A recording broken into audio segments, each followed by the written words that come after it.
Fatima bigaragara ko abana bakwiye kandi bafite umucyo mu maboko n'abaturage. Fatima iyo yitanze rwego rwa Fatima abafite irungu akurebera biramubaza cyane birabona ko bateguye ibintu by'abasirikare. Sempre pastorello Cubano di Fatima, vediamo la cosa, la culturetta di Tigo e tutti. Allora, tutti,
una formalista che secondo me si in Borga, ma gruppo che sarà un mutando di Amore. È un capitano e come una teoria in Mari, che hanno fatto la stessa cosa. Noi abbiamo fatto, non sono abbiamo fatto aiutando che abbiamo fatto la guaglia. Sono in casa, io sono caldo di Amore. Tirando chiaro qui e non essere sotto non sono sotto dalla sua città nella città. Il giorno bene tutti la regina Patu, e deve tutta parte la gente che cambia andare, non è sotto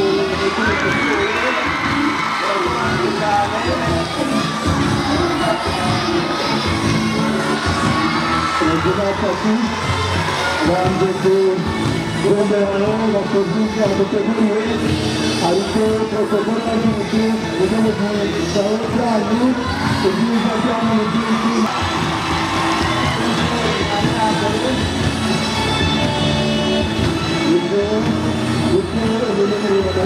come partecipare a un incontro di comunità ad Alcantara lavora con il programma di Giappone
che ha kuvuga neza gukora Mariya Bikira yuko batanga barimo abatumvira ibyivugo byabo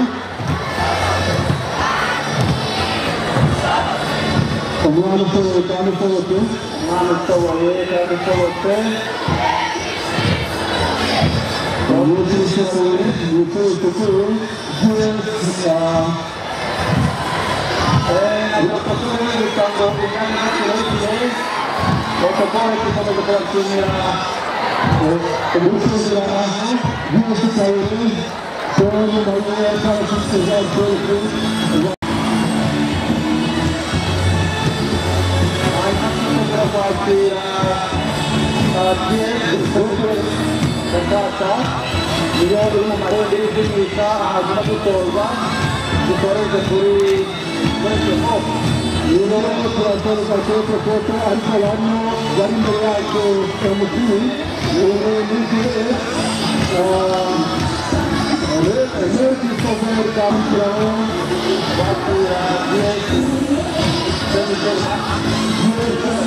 Padiri mukuru insanganyamatsiko y'uyu mwaka irushaho kutwibutsa umuhamagaro wacu nk'abarezi n'ababyeyi turerera mu mashuri ya Kiliziya Gatolika. Abarezi turasabwa gukomeza imbaraga mu kwigisha abana bacu kumenya indangagaciro gikristu n'iz'umuco nyarwanda. Kiliziya n'igihugu cyacu bikeneye umwana usenga, umwana usingiza Imana, umwana ufite intego nziza kandi zisobanutse, umwana ufite ikinyabupfura, umwana wifitiye icyizere mu byo akora, umwana ushoboye gushishoza akavuga oya imbere y'imushuka bikaba byamujyana kure y'izo ndangagaciro na kirazira. Umwana ubuze izi ndangagaciro ntashobotse kandi ntashoboye. Nyakubahwa Padiri mukuru, abarezi n'ababyeyi mu mashuri ya Kiliziya Gatolika duterwa ishema n'aho turerera, kandi turabizeza ubufatanye mu gukomeza gushyira imbaraga mu guha umwana uburere bwa roho n'ubumenyi bufite ireme, kugira ngo abe umwana ushoboye kandi ushobotse. Umwana ushoboye udafite isuku ntashobotse. Uyu mwana aradukeneye twese. Uyu mwana twifuza akeneye kurererwa mu ishuri riri ahantu heza, ishuri risukuye, rifite abarezi beza kandi n'ubuyobozi bwiza. Akeneye kandi abarezi bamuha umwanya, bamutega amatwi kandi bamugira inama aho zikenewe, bamukebura aho biri ngombwa. Uyu mwana akeneye kandi urukundo no kwitabwaho mu mpande zose, ngo yumve ko ari umuntu muzima imbere ya byose, kandi byose biganisha mu kumuha ibyiringiro by'ejo hazaza mu burere buhamye. La science sans conscience n'est que ruine de l'âme. Science without conscience is only ruin of the soul. La science doit être soumise à la moralité pour éviter les débordements. Turasabwa gukomeza gushyira imbaraga mu kunoza no gutoza abana bacu isuku ku mubiri no kuri roho, mu bitekerezo, mu myambaro yabo n'ibindi bikoresho, bakagira isuku mu byo bakora byose naho babikorera. Ariko kandi natwe abarezi turushaho kuba bandebereho, cyane ko nta utanga icyo adafite. Umwana ushoboye, umwana usukuye kandi ushobotse, aho ari hose abera abandi urugero igihe cyose. Uyu mwana tuvuga niwe murezi mwiza w'ejo hazaza, niwe muyobozi mwiza, niwe musenyeri mwiza, niwe ngabo y'igihugu, niwe mupolisi mwiza, niwe muganga mwiza, niwe injiniya mwiza, niwe mwiza. U Rwanda rwacu n'isi yacu muri rusange bikeneye. Nyakubahwa Padiri mukuru wa Paruwasi Katedrali ya Ruhengeri, turashimira umwanya nk'uyu nguyu mwatugeneye nk'abarezi ngo tubagezeho imigabo n'imigambi yacu. Nk'abavandimwe mu mihamagaro yacu itandukanye, buri wese azana umusanzu we mu gutanga uburere buhamye, bityo tugire umunyeshuri ushoboye kandi ushobotse, umunyeshuri usukuye mu ishuri risukuye. Turangamire Kristu, soko y'amizero, ubuvandimwe n'amahoro. Umwamikazi Bikira Mariya, umwamikazi wa Kibeho, udusabire. Murakoze cyane.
Usatsinda bitanga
bisukuye sinasasa nashimiye kiliziya gatolika ninashyikirwa mu kurera mu bushishozi bwayo bwimbitse aduha insanganyamatsiko aragira iti kiliziya gatolika mu gutanga uburere buhamye umunyeshuri ushoboye kandi ushoboye zose ndambureni ndi umunyeshuri usukuye umutwe wanjye urogoshe imyenda yanjye yafuze gutebeza simba itangwa gukanda intoki n'umuco gusura amasanini ku isonga koko rero ndi umunyeshuri usukuye mu ishuri subitse nasure namususu simimeze ndamaraga mu mbabarire nimbura ndereye gutoza abato ku hose n'umuco mu cyanya barimo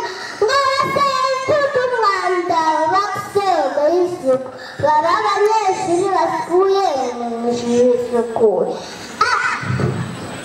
nshuti zanjye dore baye ndagiye Wambe gusa umwana agera imbere patro nshuti zanjye dore baye ndagiye nshuti bakunzi banjye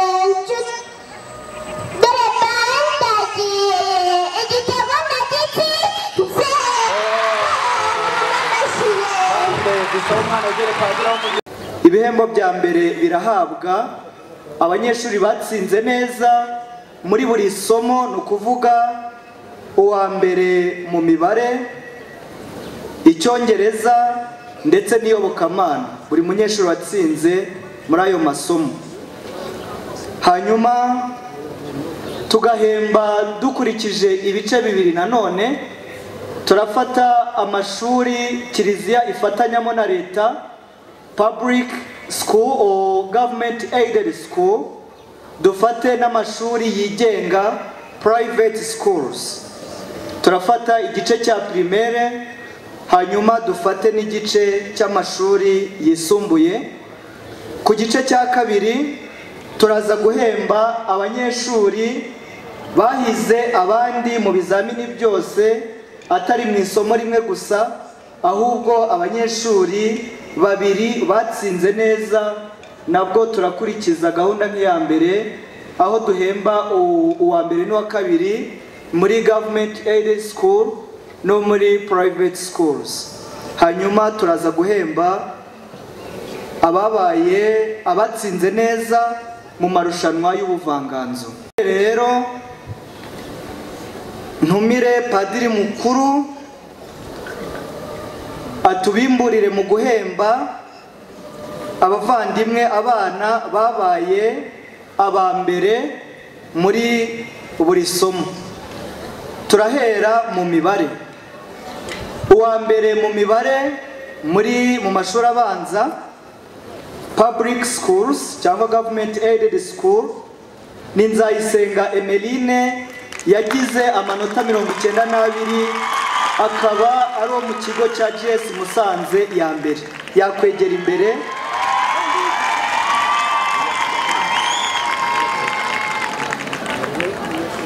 hanyuma yakwegera imbere padiri mukuru aregera imbere hanyuma amushyikirize igihembo uwa kabiri mu mibare yitwa Nsabimana Ansel yagize na 92 akaba ari nawe nanone mu kigo cya GS Musanze ya mbere tukiri aho ngaho mu mashuri kiliziya ifatanyamo na leta uwa gatatu mu mibare ni babiri uwa gatatu n'uwa kane ni ukuvuga bagize amanota 90 barayanganya hari Nambajimana Soleil wo muri Ecole Primaire Kiryi mu Muhamashi menshi yagize amanota 90 hanyuma akazana na Mushimire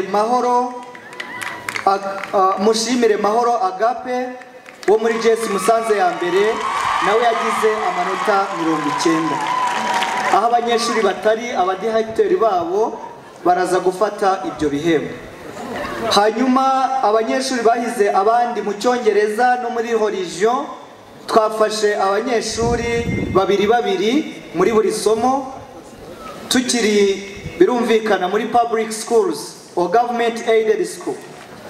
Mu cyongereza uwagize amanota menshi ni Ishimwe Queen Lucky wo muri Centre Scolaire Fatima, akaba yaragize amanota 81. Uwa kabiri mu cyongereza ni Nzayisenga Emeline yagize 77, akaba ari mu kigo cya JS Musanze ya mbere. Mu isomo ry'iyobokamana wahize abandi muri public schools, mu mahamashi menshi muretse kuyamuha, ni Mukunzi Remy Christian, akaba yiga mu kigo cya École Primaire Nyamagumba, yagize amanota 100%. Clap for him.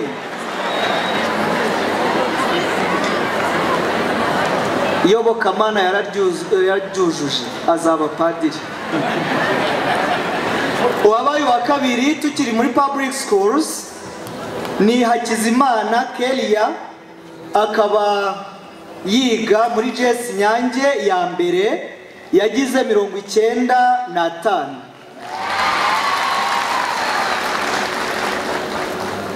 Hanyuma tukiri aho ngaho tugiye guhemba abana bahize abandi muri private schools. Mu mibare padiri mukora kiri aho ngaho ni urabahemba bose abo ngabo mvuze. Uwahize abandi ni Munezero Benita, yagize amanota 100% mu mahamashi 100%.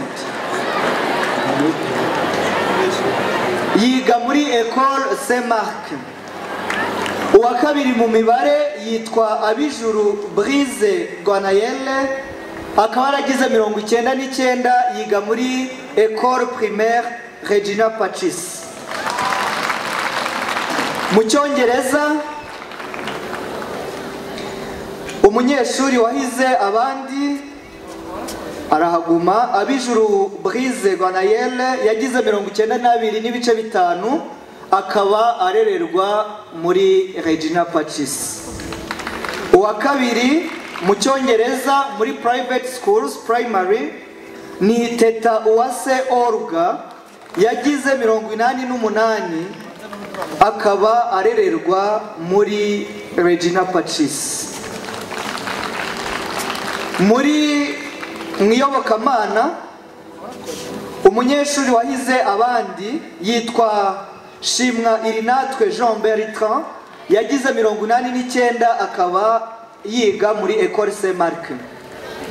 Uwa kabiri akaba yitwa Ihirwe Gentil Alliance, akaba yaragize 87, akaba nawe yiga muri Regina Pacis. Mumahe amashyi menshi. Hanyuma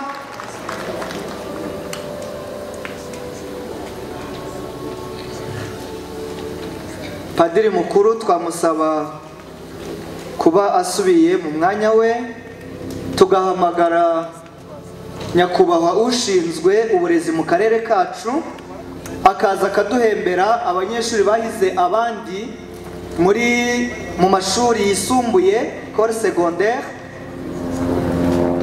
muri buri somo imibare, icyongereza ndetse n'iyobokamana. Duhereye mu mashuri kiliziya dufatanyamo na leta, umunyeshuri wabaye uwa mbere mu mibare yitwa Munyaneza Pacifique, yagize amanota 70 muri groupe scolaire Birira. Uwa kabiri mu mibare yitwa Muhire Kennedy, yagize 69, akaba yiga muri JS Musanze ya mbere. Mu cyongereza umunyeshuri wabaye uwa mbere yitwa Twizerimana Emmanuel, yagize 83, akaba yiga muri GS Kabere. hanyuma uwa kabiri mu cyongereza yitwa Shirumara Phineas, yagize 81, akaba yiga muri GS Musanze ya mbere. Tukiri muri public schools, mu iyobokamana umunyeshuri wabaye uwa mbere yitwa Nyiramugisha Clemence, yagize amanota 93, akaba yiga muri groupe scolaire Saint Pierre Nyange ya mbere. Uwa kabiri mu iyobokamana muri public schools ni Tuyizere Pacifique nanone, akaba aragize amanota 88, akaba yiga muri GS Ibirira. Hanyuma muri public school secondary school uwabaye uwa mbere mu mibare yitwa Irasubiza Mucyo Bertrand, yagize 91, akaba yiga muri École des Sciences de Musanze Mega School. Uwa kabiri yitwa Iyukuri Enoch, akaba aragize 89, nawe akaba yiga muri Mega School École des Sciences. Mu cyongereza umunyeshuri wahize abandi yitwa Ishimwe Amani Samuel, yagize amanota 98, akaba yiga muri École des Sciences. Uwa kabiri yitwa Azabe Amina, yagize 93, akaba yiga muri École des Sciences. Hanyuma mu iyobokamana religion abanyeshuri babiri ni batatu, kubera ko babiri muri bo baranganyije. Uwa mbere ni Munezero Nancy Gaëlle, akaba aragize amanota 100%, akaba yiga muri École secondaire Regina Pacis. Hanyuma uwazi Elizabeth yagize amanota 99, nawe akaba arererwa muri Regina Pacis. Hanyuma uwa gatatu yitwa Uwiduhaye Aline, akaba aragize nawe 99, akaba arererwa muri Regina Pacis.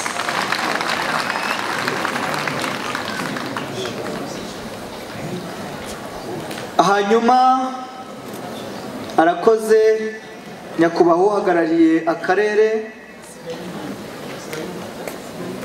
Ndagira ngo ntumire padiri ushinzwe uburezi muri diocese yacu ya Ruhengeri, uburezi gatolika, kwegera imbere tugahemba abana babaye abambere mu buvanganzo. Kwabaye wa mbere mu muvugo w'ikinyarwanda. Umuvugo w'ikinyarwanda secondaire ni École des Sciences. Uhagarariye École des Sciences, please come forward. Hanyuma wabaye wa kabiri, umuvugo wabaye wa kabiri ni uwa GS Musanze ya mbere.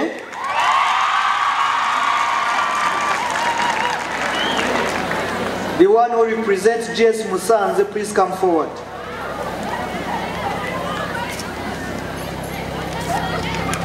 Hanyuma umuvugo mu gifaransa, umuvugo wabaye wa mbere mu mashuri makuru École secondaire, ishuri ryahize abandi, umuvugo waserukiye indi ni École des Sciences. Bakwegera imbere bakakira ibihembo byabo. Hanyuma umuvugo indirimbo yabaye iya mbere ni indirimbo ya École des Sciences, bakaba baragize amanota 87.8. Indirimbo ya kabiri ni ya École secondaire Sevensa Muhoza, bakaba baragize amanota 83. Hanyuma imbyino yabaye iya mbere ni École des Sciences Ecole Saint Vincent Muhoza bakwegera imbere tukabahemba bagize 89 n'ibice 8.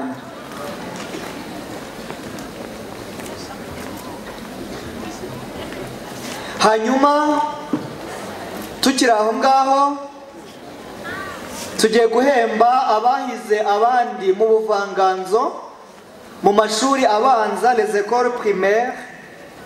Umuvugo wa mbere mu Kinyarwanda ni umuvugo urigaragaza wa Centre Scolaire Notre Dame de Fatima, ni wabaye wa mbere n'amanota 93 n'ibice 6. Aka kana kacu mugaha amashyi menshi. Clap for her. Hanyuma umuvugo wa kabiri mu Kinyarwanda ni wa École Saint Marc wagize amanota 92 n'ibice 5.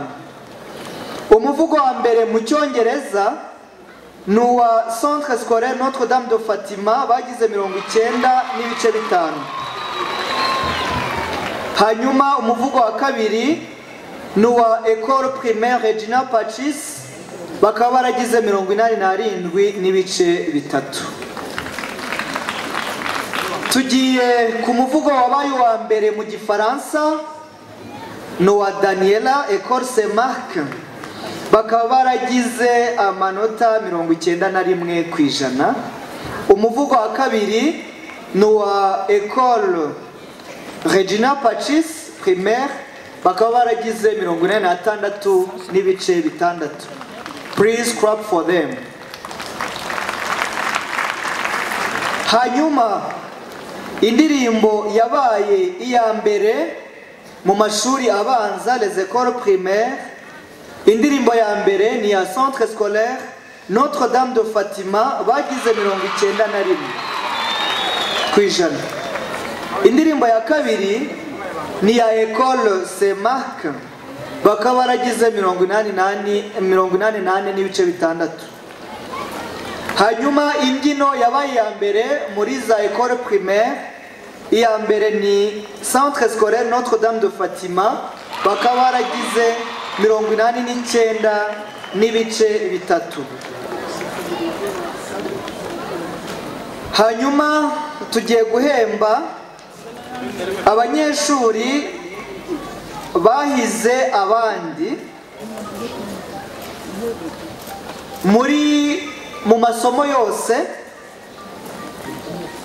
Padiri namara kubahemba ubwo twamusaba gusubira mu mwanya we. Directeur wa École des Sciences zo Musanze kugira ngo aze adufashe guhemba abavandimwe batsinze neza. Tugiye guhera rero kuri public schools. Abanyeshuri mwagize amanota menshi mu mibare, Icyongereza ndetse n'iyobokamana. Turahera ku mashuri ya primaire. Wagize amanota ya mbere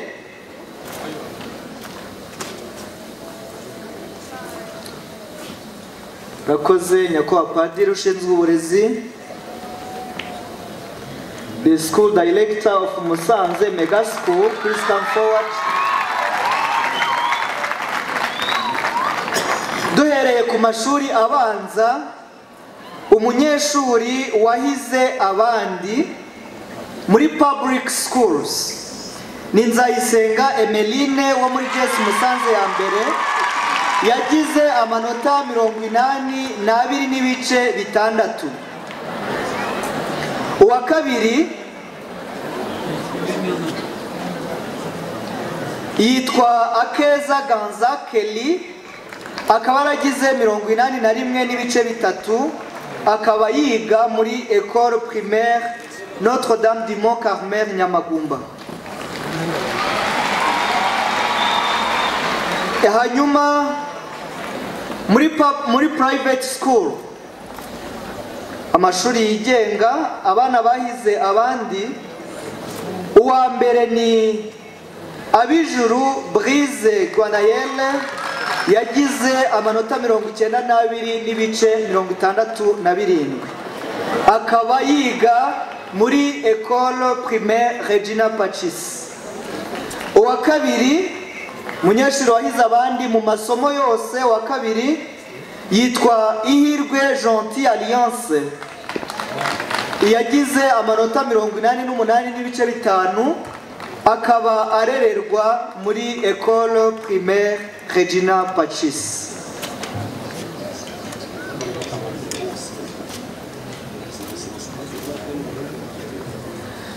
Hanyuma rero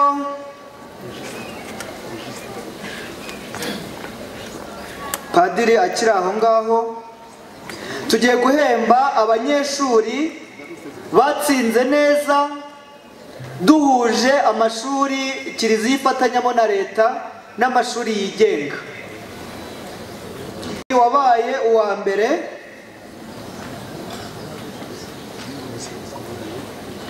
uwa mbere yitwa Abijuru Brise Ganayele, akaba arererwa muri École Primaire Regina Pacis. Uwa kabiri ni Ihirwe Gentil Alliance, akaba arererwa muri École Primaire Regina Pacis.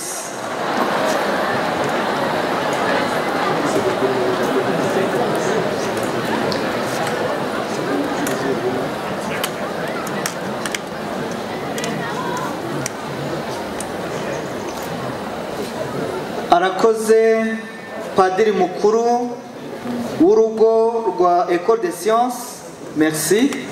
Ndagira ngo mpamagare nyakubahwa padiri Tuyisenge Jean de Dieu, directeur wa École Regina Pacis primaire et secondaire, kugira ngo aze imbere aduhembere abanyeshuri bahize abandi muri secondaire, duhereye ku bagize amanota meza muri public, private na combined schools.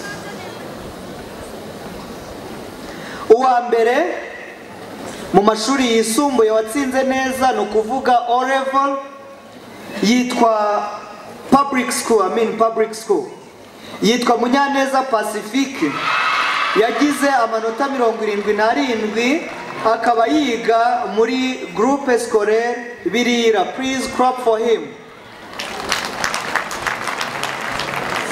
Uwa kabiri yitwa Nyiramugisha Clemence, akaba yaragize amanota 68.67, akaba arererwa muri GS Nyange ya mbere.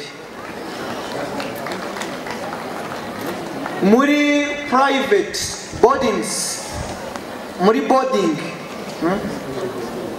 private and boarding, umunyeshuri wahize abandi wabaye wa mbere yitwa Sifa Mulisa Livi Lane, yagize amanota 86.6, akaba arererwa muri École Secondaire Regina Pacis. Please clap for her. Uwa kabiri, the second one, ni Akimana Benigne, yakaba yaragize amanota 86.3, nawe akaba arererwa muri École Secondaire Regina Pacis.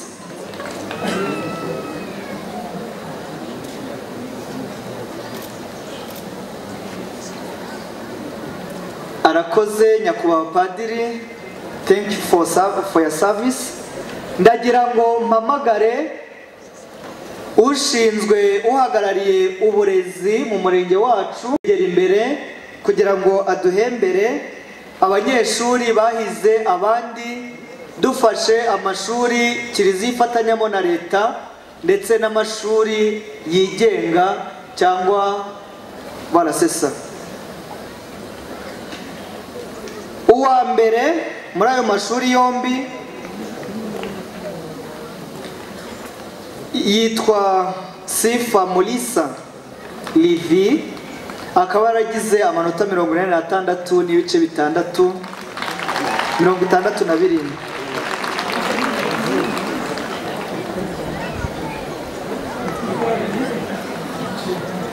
Hanyuma uwa kabiri akaba ari Akimana Benigne. Please clap for them. Yaragize amanota 86 n'ibice bitatu.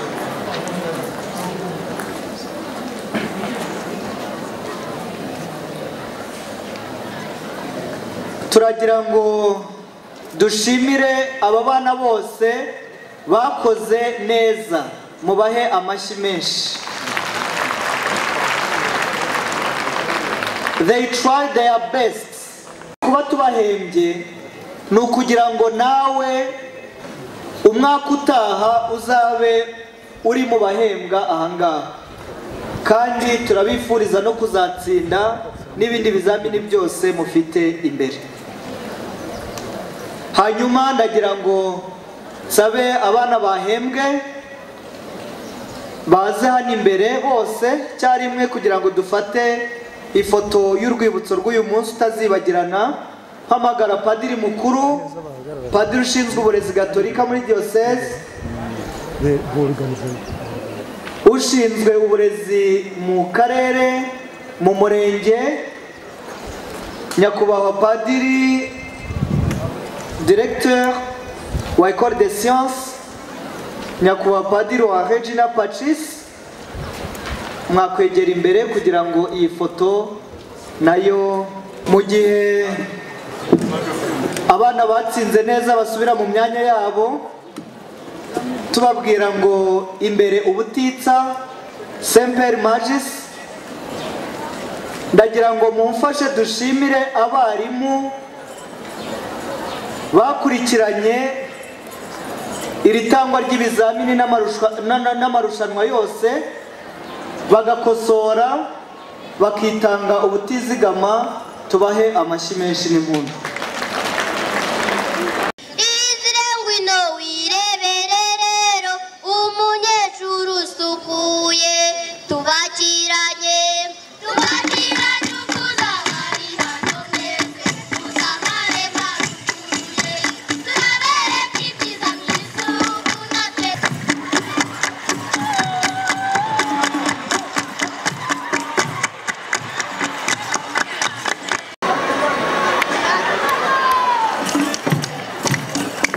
Ikigaragara abazaba ingabo z'igihugu.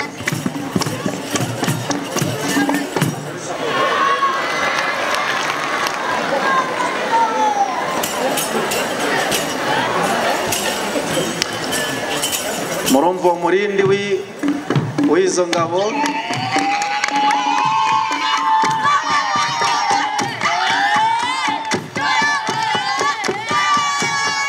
Umurindi mwiza w'intore.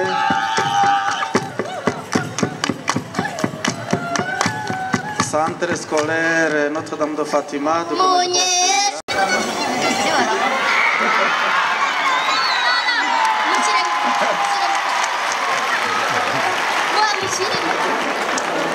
Atimana ishimwe.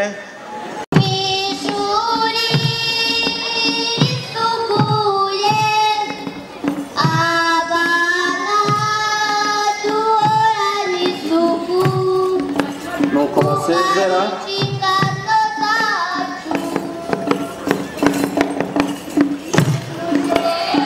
Natwe turabashimiye.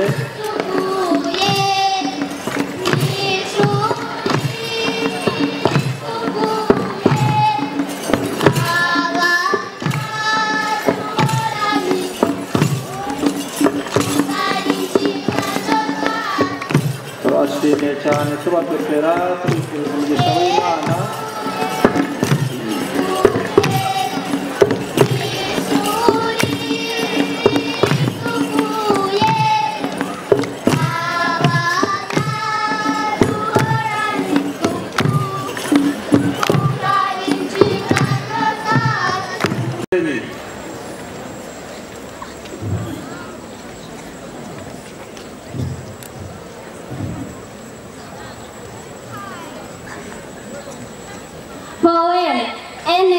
propre dans une école propre. Voici un élève propre dans une école propre. Il est beau, gentil et très propre.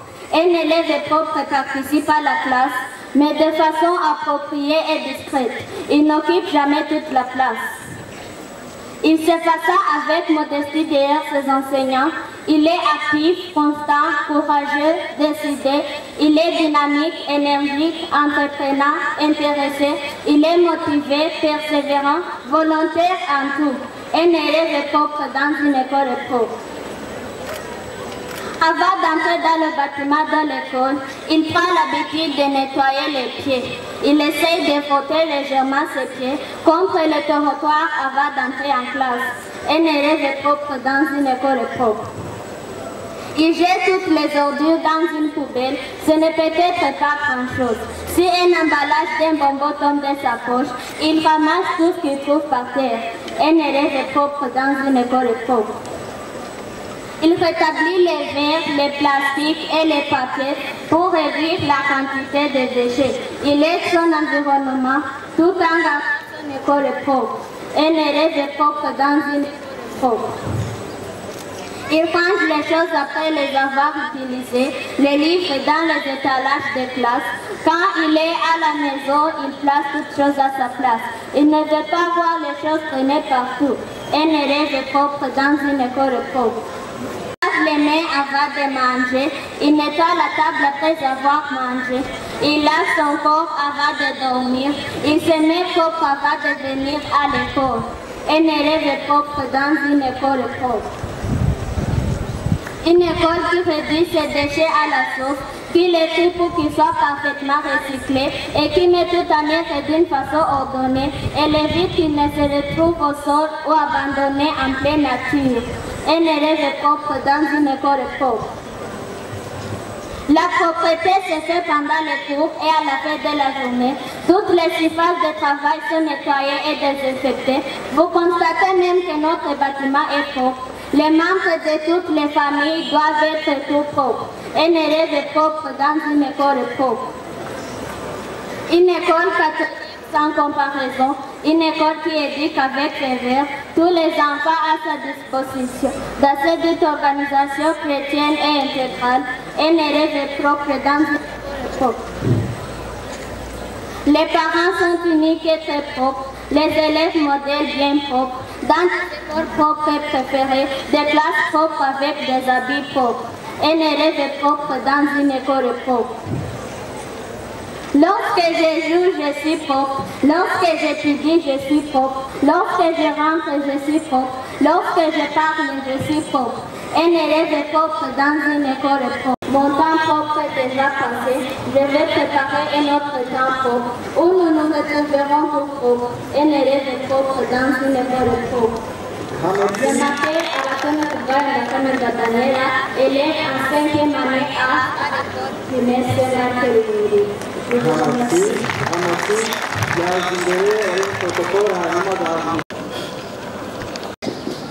Nyakubahwa Padiri mukuru wa Katedrale ya Ruhengeri, Nyakubahwa Padiri uhagarariye uburezi Gatolika muri Diocese ya Ruhengeri, Nyakubahwa Padiri uhagarariye uburezi muri Paruwasi ya Katedrale ya Ruhengeri,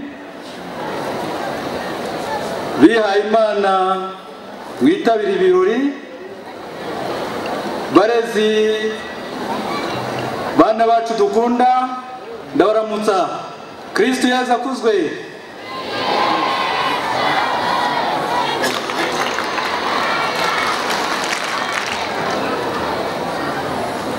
Nyakubahwa Padiri, bashitsi bitabira ibirori, akanya nk'aka ngaka nako gushima no kwishimira ibyagezweho. Muri uko gushima nagira ngo mumfashe dushimire Imana iyo idushoboza byose. Nagira ngo kandi mumfashe dushimire leta yacu irangajwe imbere na Nyakubahwa Perezida wa Repubulika Paul Kagame, leta ihora ikora ibishoboka byose kugira ngo Abanyarwanda bagire imibereho myiza biciye mu guteza imbere uburezi bufite ireme. Aka kanya kandi nagira ngo nshimire Kiliziya Gatolika muri rusange, nshimire Diyosezi Gatolika ya Ruhengeri, by'umwihariko nshimire Paruwasi Katedrali ya Ruhengeri, ubufatanye busesuye tugirana nk'igihugu nk'akarere ka Musanze. Nyakubahwa Padiri Mukuru, nagira ngo nkubwire ko akarere ka Musanze gashima uburyo Paruwasi Katedrali ya Ruhengeri ifatanya n'akarere mu bikorwa byinshi byiza bituma abanyamusanze bamererwa neza. Tubashimiye.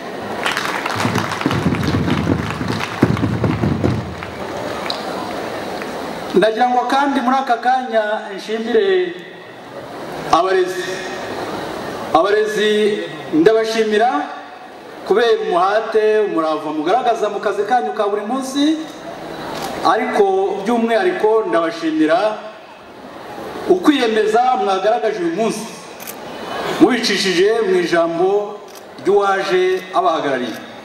Nagira ngo mumfashe nabo tubashimire. Bana bacu dukunda, namwe turabashimira. Nagira ngo mwese aho muri mwiha amashyi kubera ko mwakira uburere. Ninjira kuri iyi stade nasanze Padiri uhagarariye amashuri muri Katedrali abashimira ko mwamenye guhitamo neza, hisemo neza mukajya kwiga mu mashuri Gatolika. Ikindi yabashimiye, yababwiye ko mwamenye ko mwambaye ikirezi kandi munamenya ko kera. Nagira ngo nabyo mbibashimire kubera ko muzi ko murererwa ahantu heza kandi mukaba mubyishimiye.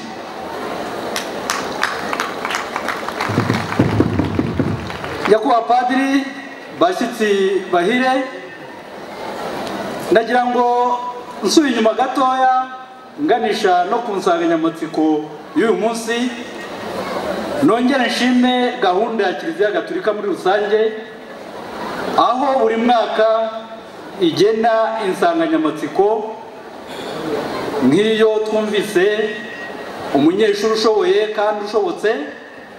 Nshimira abanyeshuri bitwaye mu buryo bunyuranye, bitwaye neza mu marushanwa nk'uko byateganijwe. Padiri Mukuru wa Paruwasi Katedrali nawe mufatanya, ndagira ngo bashimire iyi gahunda yo guteza imbere umuco wo guhiganwa, kandi ugakurikirwa no gushimira abitwaye neza.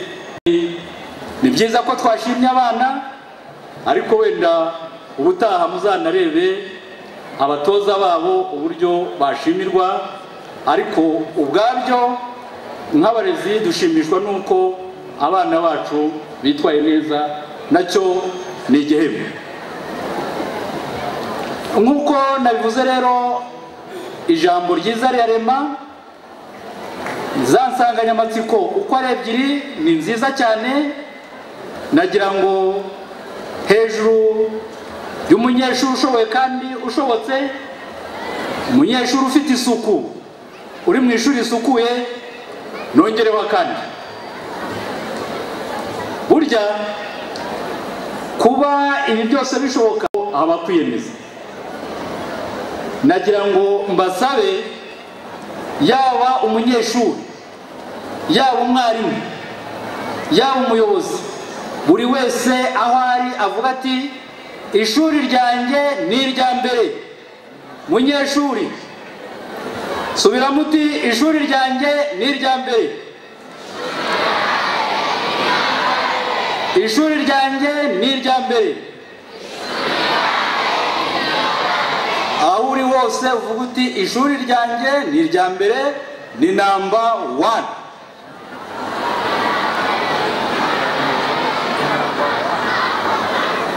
Ishuri kuba riba irya mbere ni uko buri wese abigiramo uruhare.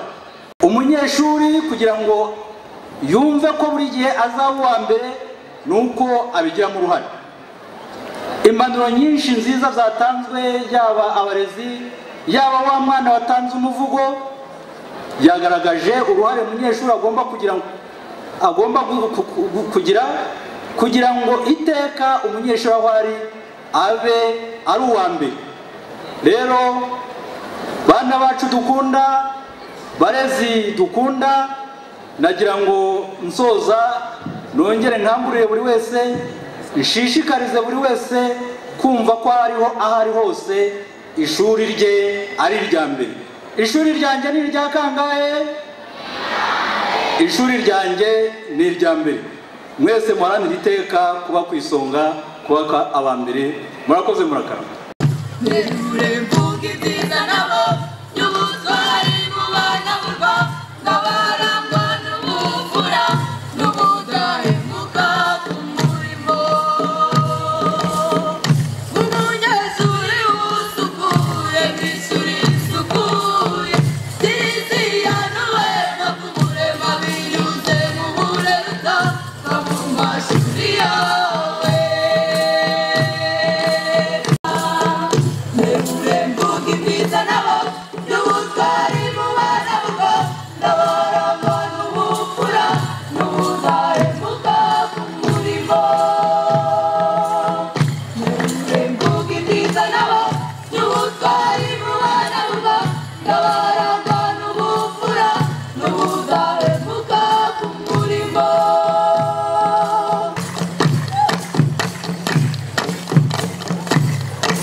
Padiri ushinzwe uburezi muri Paruwasi Katedrali ya Ruhengeri, nyakubahwa uwaje hagarariye akarere ka Musanze, basaserdoti bihayimana, bayobozi b'ibigo by'amashuri gatolika, babyeyi, barezi, bashyitsi bahire, bana bacu, ku munsi nk'uyu, umunsi utagira ukosa, umunsi udasa n'iyindi, umunsi udasa na yose, umunsi udasanzwe, mu izina ry'umwepiskopi Musenyeri Vincent Harorimana, umushumba wa diyoseze yacu ya Ruhengeri, ndagira ngo mbasuhuze. Kristo Yezu akuzwe.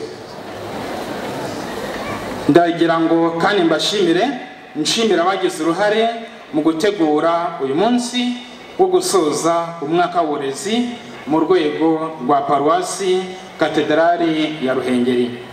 Kiliziya Gatolika mu Rwanda mu bijyanye n'uburezi mu gihugu hose tuzirikana insanganyamatsiko ihoraho igira iti Kiliziya Gatolika mu gutanga uburere buhamye, umwana ushoboye kandi ushobotse. Uyu mwaka w'uburezi wa 2023-2024 Kiliziya mu Rwanda yawuhariye isuku mu mashuri ku nsanganyamatsiko igira iti umunyeshuri usukuye mu ishuri risukuye. Twazirikanye uruhare rwa buri wese mu kurera umwana ushoboye kandi ushobotse, umunyeshuri usukuye mu ishuri risukuye. Bayobozi, barezi, babyeyi, banyeshuri, bana bacu, ubutumwa bwo kurera no kurerwa burakomeye ariko ni bwiza. Ni ubutumwa busaba uruhare rwa buri wese. Niyo mpamvu ngira ngo nshimire Imana yemeye ko buri mwaka duhurira hano kugira ngo duhimbaze uyu munsi utagira ukusa kandi cyemera ko byose bigenda neza. Abafatanyabikorwa ba komisiyo y'uburezi ya diyoseze ya Ruhengeri, by'umwihariko ba paruwasi katedrali ya Ruhengeri. Imikoranire myiza ituranga, Nyagasani akomeze kwidukomereza. By'umwihariko ndashimira ubuyobozi bw'akarere ka Musanze mu nzego zose kubera uruhare rw'akarere mu gushyigikira uburezi. Ndashimira kandi abayobozi b'ibigo by'amashuri gatolika abarizwa muri paruwasi katedrali ya Ruhengeri, abarezi n'abandi bose bagira uruhare mu kudushyigikira kugira ngo abanyeshuri bakure bizihira kiliziya n'ibigo cyacu. Banyeshuri bana bacu, namwe ndabashimira. Ndabashimira kubera ko tubasiga mu kinogereza. Nkabashimira kandi kubera uko mwitwaye mu marushanwa yateguwe na diyosezi n'yateguwe na paruwasi. Yateguwe na diyosezi, amanota aratangazwa mu masaha ari imbere. N'abataragize ayo mahirwe mwese ndabashimiye. Bayobozi, barezi, babyeyi, banyeshuri, dushoje umwaka w'uburezi gatolika mu rwego rwa paruwasi, ariko ntidushoje kuzirikana ku burezi. Duhimbaje uburezi mu gihe kiliziya gatolika ku isi ihimbaza yubile y'imyaka 2025 yo gucungurwa kwa muntu n'imyaka 125 ivanjiri igeze mu Rwanda. Ni igihe cyo gushimira Imana, igihe cyo gusaba imbabazi twiringiye impuhwe z'Imana, ni n'igihe cyo kurushaho gushora imizi muri Kristo. Abayobozi, babyeyi, barezi, ndagira ngo mbisabire. Abanyeshuri basanzwe bafite isuku, ariko kugira isuku no guhozaho. Ni mutoze isuku abana bakiri bato, bakure bazi ko isuku ari isoko y'ubuzima buzira umuze. Turabizi ko ntawe utanga icyo adafite. Ibyo biradusaba natwe guharanira kugira isuku no gukorera ahasukuye. Nidutoze abana bacu kugira isuku ku mubiri, isuku y'imyambaro, isuku ku bikoresho, isuku mu kigo, bityo umwana atozwe kuba intungane nk'uko Data wo mu ijuru ari intungane. Mwarimu nawe arasabwa gukomeza kugira uruhare mu gutoza abanyeshuri be isuku ndetse no kwita ku bidukikije, batunganya neza ubusitani. Iyo umwana afite isuku hose maze abe intangarugero mu bandi, Kiliziya umubyeyi wacu ntihwema kutugira inama yo gukora ibyiza duhereye mu muryango tuvukamo. Niba turi mu rugo hamwe n'ababyeyi bacu, tubafashe uturimo dutandukanye, twita ku isuku yo mu rugo ndetse dufate neza n'ibikoresho byaho. Twimakaza umuco wo kwifata, twirinda ingeso mbi zose zakwangiza ejo hazaza hacu. Mwirinde ibirangaza mu myigire yanyu, muhorane isuku kuri roho no ku mubiri. Bana bacu, nimwirinde kugira umwanda ku mubiri wanyu, ku myambaro, aho murara, mu rugo, aho munyura ndetse no ku ishuri. Mwirinde kandi kwangiza ibidukikije no kujugunya imyanda aho mubonye hose. Mwirinde ibyakwangiza roho zanyu, bityo muharanire kuba intangarugero aho muri hose. Mwiheshe ishema, muhe ishema abarezi n'ababyeyi banyu, muharanire ko roho nzima itura mu mubiri buzima. Mwubahe ababarera, mwirinde kwitwara nabi, mwubahe amategeko y'Imana n'ay'ishuri. Mushishikarire kwiga kuko nibyo musabwa kugira ngo muzateze igihugu cyacu imbere, namwe ubwanyu mwiteze imbere. Icyagirira akamaro abo turera, bityo tuzagera kuri ya ntego yacu yo kugira umwana ushoboye kandi ushobotse. Mwese rero ndabashimiye kandi Imana ibampere umugisha.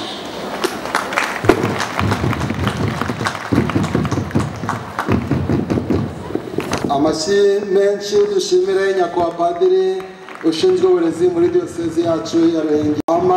Amashyi banyeshuri. Kristo Yesu akuzwe.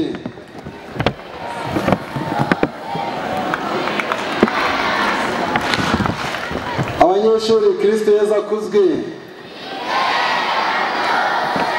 Nyakubahwa muyobozi waje uhagarariye ubuyobozi bwacu bw'akarere ka Musanze, nyakubahwa padiri ushinzwe uburezi muri diocese yacu, nyakubahwa padiri ushinzwe uburezi muri paruwasi yacu, banyakubahwa abasaserdoti, abayobozi b'amashuri biyeguriye Imana muri hano, barezi bacu, bana bacu dukunda, reka nongere mbasuhuze. Kristo Yesu akuzwe.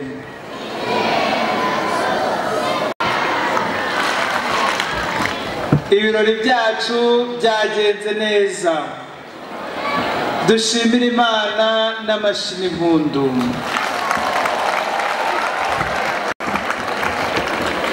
Ndagira ngo mfate umwanya mutoya maze nanjye ngira icyo mbagezaho, kuko amagambo menshi kandi akomeye akuyemo. Bashimire bana bacu uburyo mwitwaye neza kuri uyu munsi. Ngaho namwe nimurebe kuva saa 2 kugeza muri aya masaha hafi saa 8 uburyo mwakomeje kwitwara neza. Ndagira ngo ari mwebwe mperaho mbashimira, mbahaye amashyi menshi, nimumfashe nyabahe. Kuri uyu munsi koko ni umunsi wo gushimira Imana, no munsi wo kwishimira ibyiza twagezeho mu rwego rw'uburezi muri paruwase yacu. Nkashimira mbere na mbere Kiliziya uburyo yatekereje uburezi. Murabyibuka mwese Kiliziya ikigera hano mu Rwanda, aho abapadiri babaga bashinze paruwase, iruhande rwayo bakurikizagaho amashuri. Burya yazirikanaga uburezi. Ni ikimenyetso gikomeye ko Kiliziya iha agaciro uburezi, kandi ubwo burezi ikabwitaho. Kugeza na n'uyu munsi Kiliziya ntiyigeze ihinyuka mu bijyanye n'uburezi. Ndagira ngo dushimire ababigiramo uruhare bose, twongere dushimire abayobozi ba Kiliziya badutekerereza ndetse bakaduha n'uyu mwanya wo kwidagadura kuri ubu buryo tuzirikana ibyo twagezeho mu mwaka wose w'uburezi. Ndagira ngo bose mubanshimire. Ndashimira kandi ubufatanye bwacu na leta mu bashinzwe uburezi. Ibyiza byinshi, gahunda nyinshi zitandukanye bagiye batugezaho muri uyu mwaka, tugafatanya byose bikagenda neza. Ndagira ngo muri kano kanya abateraniye hano bose, bana bacu, mumfashe dushimire ubuyobozi bwacu, tubaha amashyi menshi n'impundu. Uyu mwaka koko twari dufite insanganyamatsiko igira iti umwana usukuye mu ishuri risukuye. N'uburyo mu mashuri yacu twagiye dushyira mu bikorwa iyo nsanganyamatsiko. Aho nageze hose ibimenyetso bigaragaza ko iyo nsanganyamatsiko mwayakiriye neza, mukayumva kandi mukayishyira mu bikorwa. Ibimenyetso narabibonye. Nabonye aho abana basukuye mu bigo byabo. Nagiye aho nagiye ngera mbona amashuri uburyo mwagiye mugerageza gusukura uko bishoboka kose. Uyu munsi nabonye muri smart musukuye koko. Uyu munsi wabitweretse. Ndagira ngo barezi bacu, bayobozi b'amashuri n'abarerwa mwese muteraniye aha ngaha, nimukomereze aho ngaho. Umwana koko usukuye ariga bigashoboka. Umwana wigira ahasukuye ariga bikagenda neza. Ndabibutsa ko isuku koko nta uyivuga, ahubwo isuku irigaragaza. Iyi nsanganyamatsiko rero ntimuzagire ngo irangiriye aha ngaha, bityo nibabahaye abana bacu bafite. Ndabashimira imikino itandukanye mwatweretse, kandi nkabashimira n'ibizamini mwateguye abana bacu bakabitsinda neza. Nagiye nkurikira nkumva hari abagiye babyuzuza 100%. Iyo dufite abana bashobora kuzuza imibare, tukagira abana bashobora kuzuza icyongereza, bakuzuza iyobokamana, bitwereka ko n'ahandi hose bishoboka. Nshimiye amashuri nagiye numva yagiye aza ku isonga, kandi n'amashuri ntagiye numva. Ndagira ngo uyu munsi mwigire kuri abo ngabo, namwe byashoboka, maze umwaka utaha tuzumve n'andi mashuri agaruka ahangaha, abana baza gufata ibihembo twishimira umusaruro twagezeho. Ndagira ngo ngire icyo mbisabira uyu munsi. Mwumvise mu magambo batubwiye ibyo Kiliziya yagombaga gukora byose yarabikoze. Ibyo leta yagombaga gukora byose yarabikoze kugira ngo mwige neza. Ndagira ngo rero uruhare rusigaye ni urwanyu. Ibyo namwe mugomba gukora mujye mubishyira mu bikorwa, maze muhore ku isonga. Bana, turifuza ko mwakwiga neza mugatsinda. Icyampa ngo muri kuntega amatwi, mbese munteze amatwi nkomeze. Icyazampa ngo umunsi umwe nzumve batangaza amanota mu rwego rw'igihugu, numve umwana wa mbere yaturutse muri ibi bigo byacu.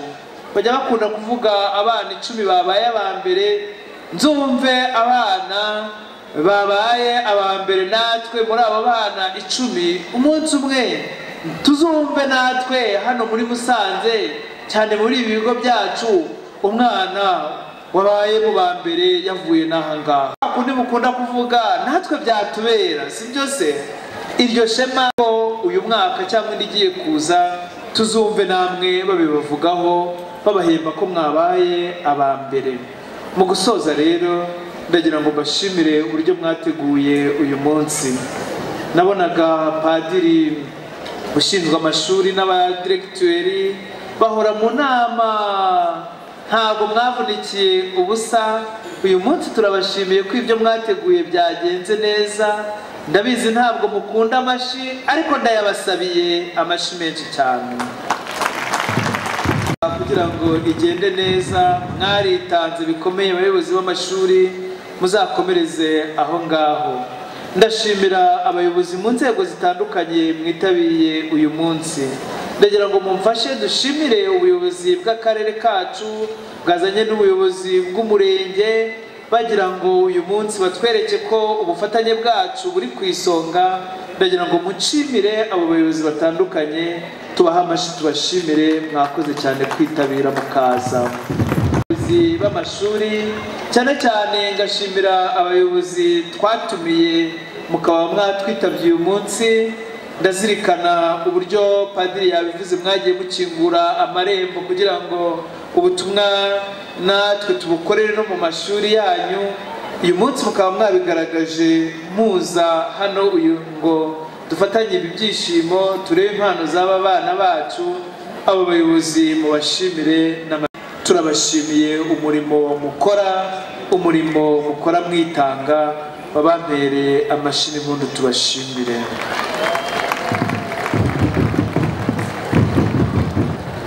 Ndasoza nongera kubashimira mwese, mwakoze cyane kwitabira.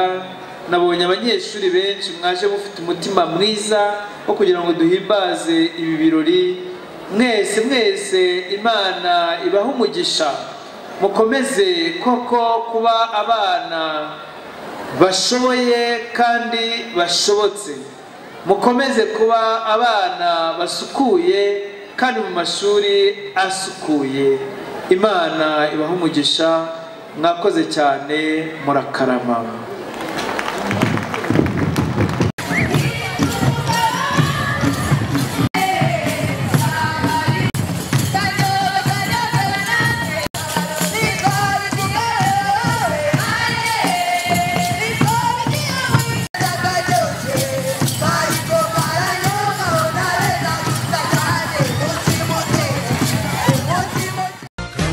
Congratulations and celebrations.